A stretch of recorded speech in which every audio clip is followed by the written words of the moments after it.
नमस्कार, आप देख रहे हैं कमोडिटी राउंडअप। मैं हूं मनीषा गुप्ता और कच्चे तेल पर करेंगे चर्चा, जहां पर अब ऑलमोस्ट 86 के लेवल्स हमने आज नए यहां पर एशियन मार्केट्स में बनते हुए देखे थे। आपको याद दिला दें कि इस महीने का जो लो है वो ऑलमोस्ट 78 है और वहां से करीब करीब हमने 7 से 8 डॉलर की तेजी कच्चे तेल में आते हुए देखी है। पिछले हफ्ते की 4% की बढ़त के बाद इस हफ्ते ऑलमोस्ट 3% की तेजी के साथ कच्चे तेल में कारोबार। साथ ही बात करेंगे दालों की। यहाँ पर काफ़ी हद तक न्यूज़ निकल के आ रही है। एक तो बाजार को ऑफकोर्स एमएसपी का इंतजार है, आज कैबिनेट की मीटिंग है, क्या वहाँ पर एमएसपी क्लियर होता है और दालों को क्या मिलता है, उस पर करेंगे चर्चा। और साथ ही साथ इस तरह की खबरें हैं कि शायद अब काबुली चना और मूंग के इम्पोर्ट को भी यहाँ पर आसान बना दिया जाएगा, इस पर भी करेंगे चर्चा। साथ ही देखेंगे मॉनसून को, जहां पर अब ये माना जा रहा है कि जून के महीने की जो बारिश है वो बिलो नॉर्मल यानी कि डेफिशिएंट रह सकती है। नॉर्मल की जो डेफिनेशन है वो 92 से 108% जैसी है, 92 से 102% जैसी है, लेकिन माना जा रहा है कि शायद हम 90 के नीचे भी इस लेवल को आता हुआ देखेंगे। तो उसका क्या असर रह सकता है, एग्रीकल्चर पे क्या फ़र्क पड़ेगा, उस पर भी करेंगे चर्चा। इन सब पर बात करने के लिए हमारे साथ हैं HDFC सिक्योरिटीज़ के अनुज गुप्ता और ब्रेक के बाद हमारे साथ जुड़ेंगे IPJ के चेयरमैन बिमल कोठारी। लेकिन उससे पहले हमारे साथ जुड़े हैं टाइटन के CEO अजय चावला।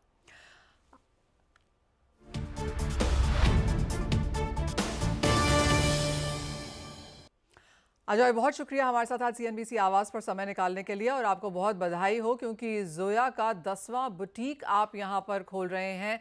यहां से कंपनी का अब फ्यूचर प्लान्स क्या है, कितने और बुटीक्स या स्टोर्स खोलने के लिए अब यहां पर आपने एक टाइमलाइन या फिर एक टारगेट्स रखे हैं? बहुत बहुत धन्यवाद मनीषा जी। मुझे भी खुशी है कि मैं आज आपके साथ CNBC पे बात कर रहा हूँ।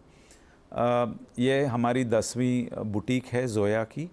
अगर आप 220 में जाएंगे तो हमने अपनी चौथी बुटीक जोया की खोली थी और अभी ये 10वीं है।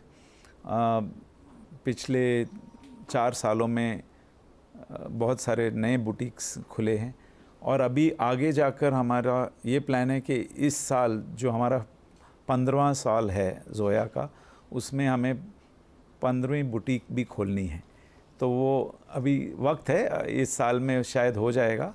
प्लान्स तो हैं और पाइपलाइन में हैं बहुत सारे बुटीक्स, लेकिन आगे जाकर अगर आप 2-3 साल का टाइमलाइन देखेंगे तो 15 से 20 बुटीक तक जाने की गुंजाइश है जोया में। ऑल राइट, तो 10 बुटीक्स हो चुके हैं और 15 तक जाने की यहाँ पर तैयारी है। अजय, भारत में अगर हम लग्जरी ज्वेलरी की बात करें तो यहाँ पर एक अच्छी खासी बढ़त देखने को मिली है। कैसे देखते हैं आप यहाँ पर पेनिट्रेशन लेवल्स, क्योंकि हम समझते हैं कि ये वैल्यू में ज़्यादा होगा लेकिन in sense of pieces of number of pieces यहाँ पर शायद अभी भी कमी है, लेकिन किस तरह की ग्रोथ आप यहाँ पर बनता हुआ देख रहे हैं? एक्चुअली लग्जरी ज्वेलरी मार्केट बहुत छोटा है। हमारे हिसाब से हाई एंड ज्वेलरी नहीं, लग्जरी मतलब जहाँ पर कस्टमर प्रीमियम देते हैं डिज़ाइन के लिए या मटेरियल ऑथेंटिसिटी के लिए या रेयर स्टोन्स के लिए, बहुत छोटी है अभी। तो टोटल ज्वेलरी मार्केट के हिसाब से उसकी तुलना ही नहीं की जा सकती, उसमें शायद 1 या 2% होगी। लेकिन फिर भी उसकी ग्रोथ जो हो रही है 30% CAGR से हो रही है और आगे जाकर भी हमारा अंदाज़ है कि 25 to 30%, 25 से 30% की CAGR ग्रोथ अगले 3 साल तक चलनी चाहिए। उसमें जोया ब्रांड जो हमारी है, हम पिछले 4 साल में लगभग 40% CAGR ग्रोथ दी है और आगे जाकर भी हमारा प्लान ये है कि हम यही 30 या 40% की ग्रोथ बरकरार रखें। तो अपॉर्चुनिटी बहुत अच्छी है क्योंकि अब लग्जरी मार्केट जो है अब बहुत छोटा है और उसमें ग्रोथ होने की बहुत हेडरूम है। ओके अजय, साथ ही साथ सोने के प्राइसेस ऑल टाइम हाईज पर हैं। इसका सेल्स पर, खरीदारी पर क्या आपने कोई भी इम्पैक्ट आता हुआ देखा है? और साथ ही दूसरे सेगमेंट सब काफ़ी बेहतरीन करने लगे हैं, जैसे डायमंड्स का पेनिट्रेशन अच्छा है, एमरल्ड्स, प्रेशियस स्टोन्स में यहाँ पर किस तरह के नंबर्स फिलहाल हैं? गोल्ड के अलावा डायमंड्स, प्रेशियस कलर स्टोन्स और इंटरनेशनली देखेंगे तो पर्ल्स की भी बहुत ट्रेंड चल रही है। इंडिया में ज़्यादा करके डायमंड्स और प्रेशियस कलर स्टोन्स की अच्छी ट्रेंड चल रही है इस वक्त। और जोया में हमने हमेशा ये जो प्रेशियस कलर स्टोन्स हैं, चाहे सफ़ायर, रूबी या एमरल्ड या और सारे सेमी प्रेशियस स्टोन्स भी हैं, उस पर हमने बहुत ख़ास तरीके से फोकस किया है। उसमें स्पेशल कट्स दिए हैं या स्पेशल पेटेंटेड डिज़ाइन किए हैं, और इस कलर स्टोन को सेलिब्रेट उसको एकदम ख़ास तरीके से शोकेस करना, यह ज़ोया की खासियत है। तो इसका आज बहुत अच्छा ट्रेंड चल रहा है, और ज़ोया एक बहुत अनोखे जगह पर है जो इस ट्रेंड को अच्छी तरह एक्सप्लॉइट कर सकते हैं।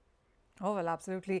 अजय, फाइनली यहाँ पर ज्वेलरी मार्केट को अब आप यहाँ पर कैसे देखते हैं? क्योंकि हमने एक ट्रांसपेरेंसी यहाँ पर आते हुए देखी है, ऑर्गेनाइज प्लेयर्स में यहाँ पर एक वृद्धि है, ज़्यादा एक्सपेंशन, ज़्यादा रिटेल स्टोर्स यहाँ पर खुलते हुए नजर आए हैं। साथ ही साथ ज्वेलरी इंडस्ट्री में से लिस्टिंग यहाँ पर काफ़ी है, आईपीओ के तौर पर भी हमने देखा है, और एक लाइन भी है यहाँ पर, नए लिस्टिंग्स की एक्सपेक्टेशन भी है आगे जाकर। तो ओवरऑल आपकी रीडिंग कैसी है अब ज्वेलरी एज एन इंडस्ट्री को लेकर? आई थिंक ज्वेलरी इंडस्ट्री का जो जो उसका नज़रिया है आज बहुत बदला हुआ है। पिछले 4-5 साल में बहुत ग्रोथ हुई है ज्वेलरी में, और बहुत सारे ऑर्गेनाइज प्लेयर आ चुके हैं। उसकी वजह से अटेंशन काफ़ी है, और मेरे हिसाब से और भी प्लेयर्स आएंगे। अभी तो कुछ प्लेयर्स रेडी हैं एंटर करने के लिए, और भी नए प्लेयर्स आएंगे, और जो एग्जिस्टिंग अनऑर्गेनाइज प्लेयर्स हैं वो भी ऑर्गेनाइज्ड हो रहे हैं। तो ओवरऑल सेक्टर में बहुत गर्मी है। अगर देखा जाए, लोगों को लगता है कि इसमें प्रॉफिट बहुत है, लेकिन मेरे हिसाब से कम्पिटिटिव इंटेंसिटी भी बहुत ज़्यादा है, और वक्त लग जाएगा जब तक नए प्लेयर्स अपने आप को प्रॉफिटेबली इस्टेब्लिश कर सकें। एग्जिस्टिंग प्लेयर्स जैसे बड़े होते जाएंगे, यस उनकी प्रॉफिटेबिलिटी आएगी, लेकिन नए ब्रांड्स को एटलीस्ट 5 से 6 साल लग जाते हैं जब तक वो अपने आप को एक प्रॉफिटेबल प्ले में देख सकें। लेकिन यस, ज्वेलरी सेक्टर इस वक्त काफ़ी गर्मी में है। बहुत सारे प्लेयर्स आ गए हैं और आने वाले हैं, और इसमें हमें एक्साइटमेंट दिखती जाएगी। अच्छा है, कस्टमर के लिए भी अच्छा है, क्योंकि चॉइस बढ़ जाता है, और अच्छे ब्रांड जो हैं वो अपने आप शाइन करेंगे, क्योंकि बहुत क्राउड होने से अच्छे ब्रांड्स की कदर बढ़ जाती है। ऑल राइट अजय, बहुत शुक्रिया हमारे साथ आज यहाँ पर सीएनबीसी आवाज़ पर समय निकालने के लिए। तो क्लियरली वो ज्वेलरी सेक्टर है जहाँ पर बढ़त अच्छी खासी है। Titan being the market leader, हमने ज़ोया की तरफ से वहाँ पर 10 बुटीक से आते हुए देखे हैं, और जैसे आप हमें बता रहे हैं अजय कि आगे जाकर यहाँ पर बढ़त और देखने को मिल पाएगी। ओवरऑल इंडस्ट्री सेक्टर के लिहाज से यहाँ पर अच्छी खासी बढ़त है। अनुज, आप कैसे देखते हैं first of all gold prices को, और यहाँ से अब क्या करने की राय यहाँ पर है? मिर्जा जी गुड मॉर्निंग। देखिए, एक रेंज में अटका हुआ है। अगर आप देखेंगे तो $2300 से लेकर $2350 के बीच मूव कर रहा है, और एमसीएक्स में करीबन 71,000 से लेकर 72,000 के बीच मूव करता हुआ दिखाई दिया है। कोई मेजर ब्रेक थ्रू यहाँ पे आता हुआ नहीं दिख रहा है। जो मार्केट है वो इंटरेस्ट रेट को वॉच कर रही है, इन्फ्लेशन को वॉच कर रही है, और देख रहे हैं कि उस फ्रंट पर भी कोई पॉजिटिविटी आती हुई नहीं दिख रही है। हालांकि हमने देखा है कि लोअर लेवल से कहीं ना कहीं एक बाइंग एक्टिविटी गोल्ड में आती हुई दिखती है, मगर कहीं ना कहीं रेजिस्टेंस भी फेस होता है। तो मुझे लगता है कि मार्केट अभी एक रेंज में रहेगा। हालांकि कल जो हमने यूएस का रिटेल सेल्स का डेटा देखा है वो थोड़ा सा स्लोअर नोट पर है, वहां पे थोड़ा सा डिसअपॉइंटिंग दिख रहा है, और उसकी वजह से कहीं ना कहीं एक बाउंस बैक हमने गोल्ड सिल्वर में आता हुआ देखा है। मुझे लगता है कि मार्केट जो है अभी फिलहाल एक रेंज में रहेगा। हालांकि आज यूएस मार्केट में हॉलीडे है, तो मैं एक्सपेक्ट नहीं कर रहा हूं कि ज्यादा कोई तेजी या मंदियां देखने को मिलेगी। बट अगर किसी को ट्रेड लेना है तो भाव अगर ऊपर आते हैं तो बिकवाली का ट्रेड गोल्ड सिल्वर में बना के चल सकते हैं। ऑल राइट, तो एज ऑफ नाउ खरीदारी करने की राय नहीं है, सोने चांदी में कुछ बिकवाली ही देखने को मिल सकती है। लेकिन आगे बढ़ते हैं और बात अब यहाँ पर मौसम की कर लेते हैं, जहाँ पर मौसम विभाग ने देश के कुछ राज्यों में भारी बारिश तो कुछ राज्यों में हीट वेव का अलर्ट जारी किया है। ये इसलिए अहम है क्योंकि देश में 1 से 18 जून के बीच में अब तक 20% कम बारिश हुई है। खरीफ के किसान बुआई के लिए बारिश की उम्मीद कर रहे हैं, लेकिन लगता है कि मानसून की रफ्तार थोड़ी धीमी रह सकती है। इसका दलहन पर कितना असर पड़ सकता है, और आगे जाकर जिस तरह की दलहनों की स्थिति है, अगर पिछले 1 महीने का और पिछले 1 साल का चार्ट उठा के देखें तो यहाँ पर प्राइसेस में वृद्धि अच्छी खासी नजर आती है। इस पर भी सरकार की तरफ से क्या राय हो सकती है? India pulses and grain merchant association के चेयरमैन इस पर बात करने के लिए हमारे साथ जुड़े हैं। बिमल कोठारी जी नमस्कार, और आप यूएस से हमारे साथ जुड़े हैं, और आपका शुक्रिया देर रात तक हमारे लिए आज जागने के लिए। लेकिन आपसे पहले मौसम और बुआई पर ही फर्स्ट सेंस लेना चाहेंगे। धन्यवाद मनीषा जी, आपने मुझे शो में आमंत्रित किया। हम सुन रहे हैं कि मानसून, जैसे पहले प्रिडिक्शन हुआ था कि मानसून इस बार बहुत अच्छा रहेगा, लेकिन अब जो आईएमडी का प्रिडिक्शन आ रहा है कि जो जून महीने में है वो एवरेज मानसून से कम होगा, तो ये एक थोड़ी चिंताजनक स्थिति है। लेकिन अभी ये बहुत प्रीमेच्योर है कहना कि इसका दालों के उत्पादन पे क्या असर पड़ेगा, क्योंकि अगर ये प्लांटिंग एरियाज में जहाँ पे हमारी दालों का उत्पादन होता है, अगर उस एरिया में बारिश अच्छी रही तो मेरे ख्याल से दालों का उत्पादन कम से कम वो ठीक होना चाहिए। लेकिन ये कहना अभी बहुत मुश्किल है कि आगे आगे क्या होने वाला है। लेकिन जैसे कि सदर्न पेनिनसुला में जो है हमारा है, वहाँ अच्छी बारिश हो रही है, और नॉर्थ ईस्ट में, हालांकि नॉर्थ ईस्ट में इतना उत्पादन नहीं होता है, तो और कुछ एक एरिया में जैसे वेस्ट में भी थोड़ी बहुत बारिश का अनुमान अच्छा है। तो मैं समझता हूँ कि अगर बारिश ग्रोइंग एरियाज में अच्छी रही तो उत्पादन में फर्क नहीं पड़ना चाहिए। लेकिन अगर अगर मानसून इफेक्ट इसी तरह रहा और आगे आगे अगर मानसून की स्थिति अच्छी नहीं रही, तो फिर ये बड़ी एक चिंताजनक स्थिति बनती है। भावों की बात तो, प्राइसेस की बात तो अलग है, एक अवेलेबिलिटी एक मेजर इशू बन जाएगा। तो मैं आशा करता हूँ कि वैसी स्थिति नहीं बने, और अभी हमारे पास टाइम है, इसलिए अभी बहुत प्रीमेच्योर है कुछ भी बात कहना। लेकिन आई होप कि मानसून आगे मानसून अच्छा हो और दालों का उत्पादन अच्छा हो सके। जी बिमल जी, यूजली ज़्यादातर फसलों में mid July, third week of July तक भी यहाँ पर बुआई होती है, तो तब तक हम थोड़े से नंबर्स बेटर होने शुरू हो जाते हैं। दालों के लिहाज से भी वही वॉच करना चाहिए, एक बार मिड जुलाई तक का इंतजार करना चाहिए। बिल्कुल, बिल्कुल। हमें अभी जैसा मैंने कहा, बहुत प्रीमेच्योर है अभी कहना, अभी हमारे पास टाइम है। जी तो जुलाई में हमने अक्सर देखा कि जुलाई की बिगनिंग, एंड ऑफ जून में और जुलाई में मानसून काफी लास्ट दो तीन साल में हम देख रहे हैं, एंड ऑफ जून और जुलाई में मानसून काफी एक्टिव हो जाता है। तो उससे, और दालों में इतना पानी नहीं चाहिए, अगर थोड़ी बारिश होती है, अच्छी बारिश होती है, तो मेरे ख्याल से दालों के उत्पादन का हम एक अच्छा उत्पादन का अनुमान कर सकते हैं। ओके। तो इसलिए अभी इस पे कहना कि दालों का उत्पादन को इस पे बहुत बड़ा इम्पैक्ट होने वाला है, मैं ऐसा नहीं समझता हूँ। ठीक है, अब आपके पास एक खबर पे आना चाहेंगे जो मार्केट में काफ़ी फैल रही है कि दालों का जो इंपोर्ट है वो सरकार खोल सकती है। As of now of course हम पीली मटर के बारे में जानते हैं, चने पर बातचीत है, लेकिन काबुली चना और हरे मटर जो हैं उसके ऊपर भी आपको लगता है यहाँ पर कुछ होता हुआ नजर आ सकता है क्या? उस तरह की कुछ रिप्रेजेंटेशंस हैं? देखिए मनीषा जी, सरकार ने चने की जो उपलब्धता की कमी देखते हुए येलो पीच का इंपोर्ट अलाउ किया था 7 दिसंबर से, और वो हम काफी लंबी मात्रा में हम इंपोर्ट कर रहे हैं जो जीरो ड्यूटी पे हो रहा है। उसी तरह सरकार ने देसी चने पे भी ड्यूटी को, जो 66% ड्यूटी थी, उसको नील कर दिया है। लेकिन चने की जो उपलब्धता है इंटरनेशनल, देसी चने की खासकर जो उपलब्धता है इंटरनेशनल मार्केट में, वो बहुत कम है, क्योंकि चना जो हमारे देश के अलावा ये ऑस्ट्रेलिया में पैदा होता है या तंजानिया में होता है। तंजानिया में हर साल लगभग 1 लाख टन इंपोर्ट करते हैं, उससे ज्यादा वहां क्वांटिटी होती नहीं है। ऑस्ट्रेलिया में गत वर्ष 5 लाख टन का उत्पादन हुआ था, जिसमें 2-2.5 लाख टन अब उनके पास बचा है। तो उतना कार्गो हम जरूर समझते हैं कि जो अभी है इंपोर्ट हो जाएगा। लेकिन ये क्वांटिटी जो हमारी रिक्वायरमेंट है, उस क्वांटिटी, वो ये क्वांटिटी बहुत छोटी है।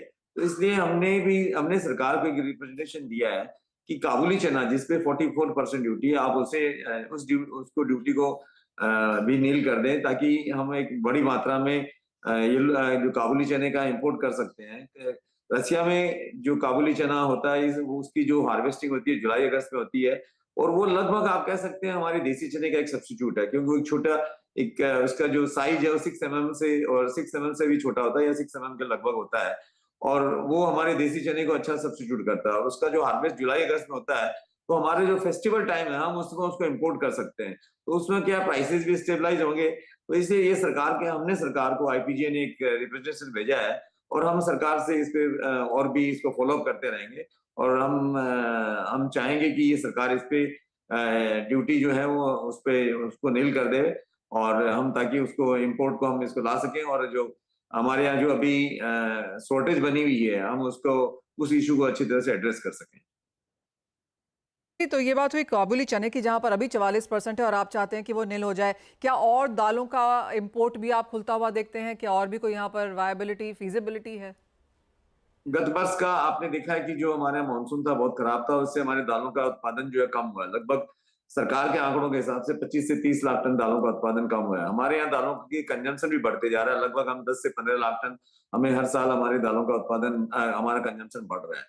तो सरकार ने लगभग अगर आप देखेंगे सारी दालों का इंपोर्ट खोल दिया है। तुअर, उड़द, चना, येलो पीस, मसूर, तो लगभग सारी जो हमारी मेजर पल्सेज है, एक मूंग को छोड़ के सारी दालों का इंपोर्ट हमारे यहाँ अभी इंपोर्ट टोटली फ्रीली अलाउड है।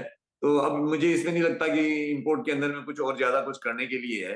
हालांकि हमने सरकार को जरूर आग्रह किया है कि जो 0% ड्यूटी पे आपने येलो पीस जो इंपोर्ट अलाउ किया है वो, और वो उस पे थोड़ा विचार करना चाहिए। सरकार को येलो पीस पे ड्यूटी लगानी चाहिए, क्योंकि येलो पीस का जो हमारा लैंडिंग कॉस्ट है वो काफी कम है, वो 38-39 रुपीज है। और हमारा जो एमएसपी है चने का वो 54 से ऊपर है। तो और ये जो पॉलिसी है सरकार ने 31 अक्टूबर तक लागू की है, जिस समय हमारा नया हार्वेस्ट नया प्लांटिंग शुरू होगा चने का और मटर का। तो उस समय अगर ये दालों के दाम कम रहेंगे, इतने कम रहेंगे, तो हमारे जो किसान हैं वो काफी वो उनके लिए काफी निराशाजनक स्थिति बनेगी, क्योंकि वो जब इतने दाम कम होंगे तो वो एनकरेज नहीं होंगे कि हम किसी तरह की हम दालों का, खासकर येलो पीस का या येलो पीस का उत्पादन करें, या चने के भी जो उत्पादन है उस पर भी इसका असर हो सकता है। तो मैं समझता हूँ कि सरकार को इस पे ड्यूटी लगानी चाहिए येलो पीस पे। बाकी जो सरकार ने मेरे ख्याल से जितने कदम उठाने चाहिए अवेलेबिलिटी बनाने के लिए, वो सारे कदम उठा चुके हैं, और अब हम आशा करते हैं कि मानसून अच्छा होगा और हमारे उत्पादन अच्छा होगा। ओके विमल जी, एक फाइनल क्वेश्चन आपसे। ऑफ कोर्स हम लगातार यहाँ पर दालों की इन्फ्लेशन की बात करते रहते हैं, बाकी कमोडिटीज़ में भी इन्फ्लेशन है, लेकिन जिस तरह की दालों की बात की जाती है, क्या इन्फ्लेशन बहुत ज़्यादा है? ऑफ कोर्स हम जानते हैं कि फंडामेंटल्स उस तरह के हैं कि भाव बढ़ना लाजमी ही था, लेकिन अब क्योंकि मानसून है, इंपोर्ट्स भी यहाँ पर आ जाएंगे, तो क्या बहुत बड़ी चिंता है दालों की इन्फ्लेशन को लेकर आगे जाते हुए?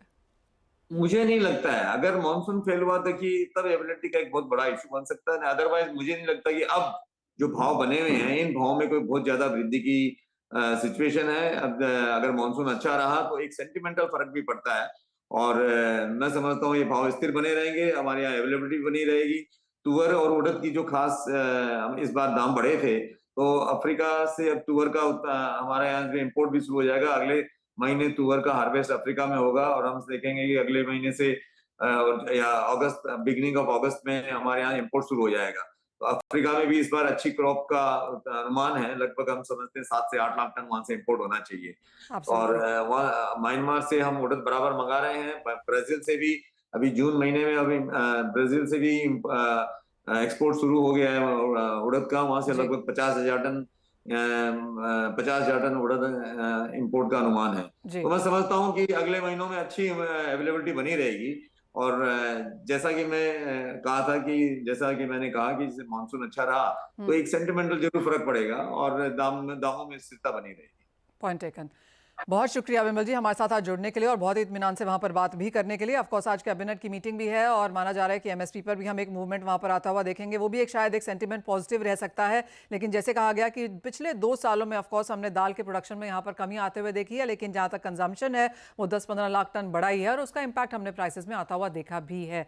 तो ये तो बात हुई दालों की, लेकिन ब्रेक में जाने से पहले आपको बता दें कि अगर आप हमारे साथ कमोडिटी बाजार में जुड़ना चाहते हैं, आपको यहाँ पर इंटरेस्ट है और आप कमोडिटी गुरुकुल के तौर पर यहाँ पर बहुत कुछ सीख सकते हैं, तो आपको बता दें कि जो रजिस्ट्रेशन है वो कल यहाँ पर रात को 12 बजे बंद हो जाएगी। तो अगर अभी तक आपने रजिस्टर नहीं किया है और आप इस अनोखे इनिशिएटिव का हिस्सा बनना चाहते हैं, तो साथ दिए गए लिंक पर आप अभी रजिस्टर कर सकते हैं।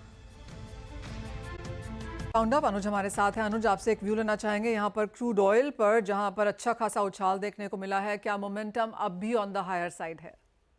जी बिल्कुल मनीषा जी, एक अच्छी रिकवरी हमने क्रूड में देखी है। ब्रेंट 85 के आसपास आ गया है और WTI ऑलमोस्ट $78 के आसपास है। तो कहीं ना कहीं जियोपॉलिटिकल टेंशन की वजह से सपोर्ट मिला है। हालांकि हमने API की इन्वेंट्री देखी है बढ़ती हुई, उससे थोड़ा बहुत प्रेशर आ सकता है, मगर कहीं ना कहीं जो जियोपॉलिटिकल टेंशन कंसर्न है और जो लोअर लेवल से रिकवरी आई है, डिमांड कंसर्न है, मुझे लगता है कि उससे काफी हद तक एक बाउंस बैक रहेगा। तो खरीदारी की सलाह रहेगी। हमें लगता है कि नीचे करीबन 6,660 के आसपास के लेवल्स मिले तो खरीदारी करें। 6,597 का स्टॉप लॉस लगाएं। टारगेट ऊपर में 6,775 तक देखा जा सकता है। हमें लगता है कि ऊपर में जल्दी ही आपको $87-88 तक के लेवल ब्रेंट में देखने को मिल सकते हैं, और WTI लग रहा है कि 80 से लेकर $82 के लेवल आ सकते हैं। तो खरीदारी की सलाह रहेगी क्रूड ऑयल में इंट्राडे के लिए।